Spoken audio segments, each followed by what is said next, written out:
എൻ്റെ പേര് ലിമ വരുൺ. ഞാൻ കരിങ്ങാന്തുരത്ത് നിന്ന് വരുന്നു. കഴിഞ്ഞ കൊല്ലം ജനുവരി 15-ാം തീയതിയാണ് ഞാൻ ആദ്യമായിട്ട് ഉടമ്പടി എടുക്കുന്നത്.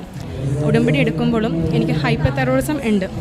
അപ്പോൾ ഞാൻ ഹോസ്പിറ്റലിൽ ചെന്നപ്പോഴേക്കും ഡോക്ടറിനോട് ഞാൻ രണ്ടാമത്തെ കുട്ടികൾക്ക് വേണ്ടിയുള്ളതിന് വേണ്ടി ചെക്കപ്പിന് വേണ്ടി പോയപ്പോൾ ഡോക്ടർ എന്നോട് പറഞ്ഞു ഹൈപ്പർതൈറോയിഡ്സമാണ്, മരുന്നുകളൊന്നുമില്ല, പിന്നെ ഗ്ലാൻഡ് വലുതാവാത്തത് കൊണ്ട് മരുന്ന് തരാനും പറ്റത്തില്ല, അതുകൊണ്ട് രണ്ടാമത്തെ കുട്ടീനെ പറ്റി ചിന്തിക്കുകയേ വേണ്ട എന്ന് പറഞ്ഞു.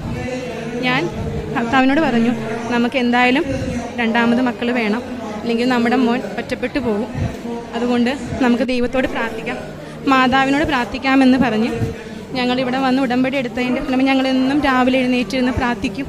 പക്ഷേ ഭർത്താവ് പോവാറായപ്പോഴേക്കും 5 പ്രാവശ്യം ഞാൻ പ്രഗ്നൻസി ഡിറ്റക്റ്റീവ് കിറ്റ് എടുത്ത് നോക്കിയപ്പോഴേക്കും നെഗറ്റീവായിരുന്നു. അത് കഴിഞ്ഞു ഞാൻ എൻ്റെ വീട്ടിലേക്ക് പോയി. അപ്പോൾ എൻ്റെ മമ്മി പറഞ്ഞു എല്ലാം